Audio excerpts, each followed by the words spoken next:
लाडकी बहीण योजनेअंतर्गत पुन्हा वितरणाची प्रक्रिया होणार का आणि लाडक्या बहिणींच्या खात्यावरती पुन्हा एकदा 1500 रुपये जमा होणार का असा प्रश्न राज्यातील अनेक लाडक्या बहिणी विचारत आहेत। आणि हे प्रश्न विचारण्यामागचे महत्त्वाचे कारण काय आहे आणि लाडकी बहीण योजनेबाबतच्या महत्त्वाच्या अपडेट आपण आजच्या व्हिडिओच्या माध्यमातून जाणून घेणार आहोत। तर लक्षात घ्या, लाडकी बहीण योजनेअंतर्गत मे महिन्याच्या हप्त्याचे वितरण हे मागील काही दिवसांमध्ये पार पडले। अनेक महिलांच्या खात्यावरती 1500 रुपये जमा झाले।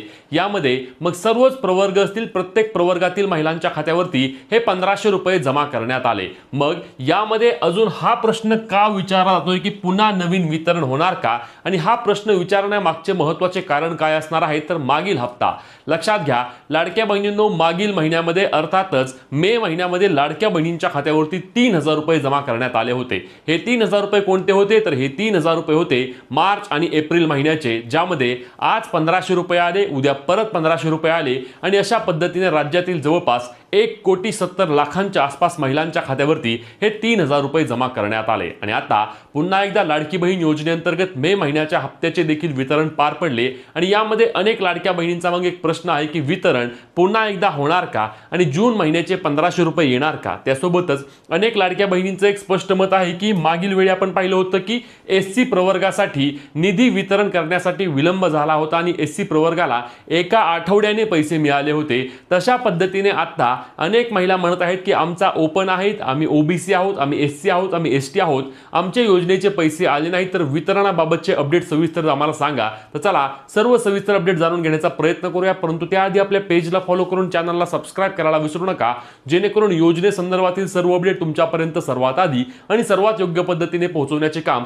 आपण आपल्या पेज आणि चॅनलच्या माध्यमातून लाडक्या बहिणींनो करत आहे। तर सर्वात पहिला महत्त्वाचा मुद्दा, मे महिन्याच्या हप्त्याचे वितरण आता संपलेले आहे। म्हणजेच की ज्या लाडक्या बहिणींना आता मे महिन्याचे 1500 रुपये जमा व्हायचे होते त्या लाडक्या बहिणींना हे 1500 रुपये जमा झालेले आहेत, कारण वितरण हे जवळपास 3 दिवस चालले आणि 3 दिवसांमध्ये लाडक्या बहिणींच्या खात्यावरती पैसे जमा झाले। 15, 16, 17 या 3 दिवसांमध्ये राज्यातील ज्या ज्या महिलांना योजनेचे पैसे द्यायचे होते त्या महिलांच्या खात्यावरती त्या ठिकाणी वितरण प्रक्रिया पूर्ण झाली। आज अगदी 1-2% महिलांना पैसे आले, ते देखील कसे आले की ज्या ज्या ठिकाणी काही तांत्रिक अडचणींमुळे बँकांचे प्रॉब्लेम होते तर त्या महिलांना फक्त आज अगदी छोट्या महिलांना किंवा थोड्या महिलांना हे योजनेचे 1500 रुपये आले। इतर वितरण आता होणार नाही। आता यातील महत्त्वाचा मुद्दा म्हणजे लक्षात घ्या, सर्वच प्रवर्गातील महिलांना पैसे जमा झाले आहेत। अनेकांनी विचारलं की एससी साठी मागच्या वेळी बघा आपण पाहिलं की वितरणासाठी विलंब झाला होता, मग यावेळी देखील असा विलंब झालेला आहे का तर अजिबात नाही। एससी प्रवर्गासाठी देखील महिलांना पैसे जमा झालेले आहेत, ओबीसी साठी पैसे जमा झालेले आहेत, जनरल अथवा ओपन कॅटेगरीसाठी पैसे जमा झालेले आहेत आणि सर्वच जे काही एसटी असेल एसटी साठी देखील पैसे त्या ठिकाणी जमा झालेले आहेत। 1500 रुपयांप्रमाणे हे वितरण आले आहे।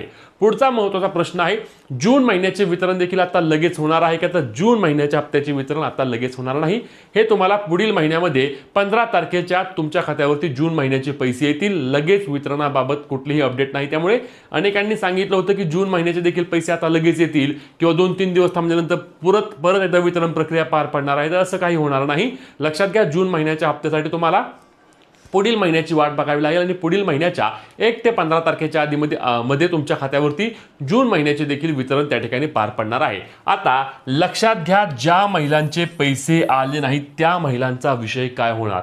जर तुम्हाला मार्च महिना, एप्रिल महिना, जून महिना असे 3 महिन्याचे म्हणजेच की मार्च महिना, एप्रिल महिना आणि मे महिना या 3 महिन्यांचे पैसे आले नसतील तर समजून घ्या तुम्हाला लाडकी बहीण योजनेमधून अपात्र करण्यात आलेलं आहे। आता तुम्ही म्हणाल की अपात्र का केलं आम्हाला, तर लक्षात घ्या, कोणत्या ना कोणत्या अटीमध्ये, कोणत्या ना कोणत्या निकषामध्ये तुम्ही त्या ठिकाणी सापडत आहात आणि म्हणून सरकारने तुम्हाला अपात्र केले। तुमच्या कुटुंबामध्ये एक रेशनिंग कार्ड असल्यास त्या 2च महिलांना पैसे येणार आहेत, त्यामध्ये एक विवाहित आणि एक अविवाहित अशा 2च महिलांना पैसे येतील।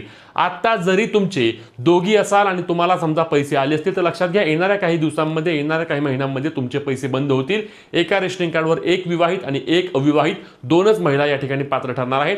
तुमच्या कुटुंबामध्ये 4 चाकी वाहन नसावे, कुटुंबाचे वार्षिक उत्पन्न हे 2.5 लाखांपेक्षा कमी असावे, तुम्ही निराधार योजनेचा लाभ घेणारा नसावात, त्यासोबतच तुमच्या कुटुंबामध्ये कोणीही टॅक्स भरणारा नसावं, कोणीही झेडपी सदस्य, पंचायत समिती किंवा आमदार वगैरे नसावं, तर तुम्हाला योजनेचे पैसे येणार आहेत। अन्यथा तुमची लाडकी बहीण योजनेचा लाभ बंद होणार आहे। आणि ज्या ज्या महिलांचे पैसे बंद झाले आहेत त्या महिलांनी समजून घ्या की तुम्ही आधी खात्री करा तुम्ही ई-केवायसी केली का, तर तुम्ही ई-केवायसी केली असेल आणि जर तुम्ही सर्वच्या सर्व अटींमध्ये, सर्वच्या सर्व निकषांमध्ये पात्र असल्यास तुम्हाला आता जायचंय कुठं, तर तुम्हाला जायचंय महिला व बालविकास विभागाच्या प्रकल्प अधिकाऱ्यांची. ते भेटतील कुठे, तर तुम्हाला ते तुमच्या पंचायत समिती कार्यालयामध्ये, तुम्हाला तुमच्या जिल्हा परिषद कार्यालयामध्ये, महानगरपालिका असेल जिथे तुम्ही राहत असाल त्या ठिकाणी जाऊन त्यांची भेट घ्यायची आहे. तिथे गेल्यानंतर तुम्हाला तुमचा आधार नंबर वगैरे सांगायचा आहे आणि आधार नंबर सांगितल्यानंतर तुमचे लाडकी बहीण योजनेचे पैसे बंद का झालेले आहेत याचे कारण तुम्हाला समजणार आहे. आणि त्यामध्ये जर कोणतं डॉक्युमेंट चुकीचं अपलोड झालं असेल किंवा काही तुमचे तांत्रिक अडचणी असतील आणि त्या जर दुरुस्त होत असतील तर त्या ठिकाणी ते दुरुस्त करून घेतलं जाईल आणि तुमचे बंद झालेले योजनेचे पैसे परत सुरू करून दिले जातील. आता ऑनलाईन पद्धतीने तक्रार करायच्या भानगडीत पडू नका, कारण त्याला खूप जास्त उशीर होत असतो, त्या बाबी चेक देखील होत नाहीत. म्हणून लवकरात लवकर महिला व बालविकास विभागाच्या प्रकल्प अधिकारी यांची भेट घेऊन तुमचे लाडकी बहीण योजनेसंदर्भात जो काही स्टेटस असेल तो स्टेटस तुम्ही त्या ठिकाणी खात्री करून घ्यायचा आहे. आता याच्या व्यतिरिक्त या कुठलीही जर तुमची शंका असेल तर नक्की कमेंटच्या माध्यमातून आम्हाला विचारायला विसरू नका. ही महत्त्वाची व्हिडिओ जास्तीत जास्त लाडक्या बहिणींपर्यंत शेअर करून पुढील सर्व अपडेटसाठी आपल्या हक्काच्या पेजला फॉलो आणि तेवढ्याच हक्काने आपल्या चॅनलला देखील सबस्क्राईब करायला विसरू नका. भेटूया पुढच्या व्हिडिओत. तोपर्यंत जय महाराष्ट्र.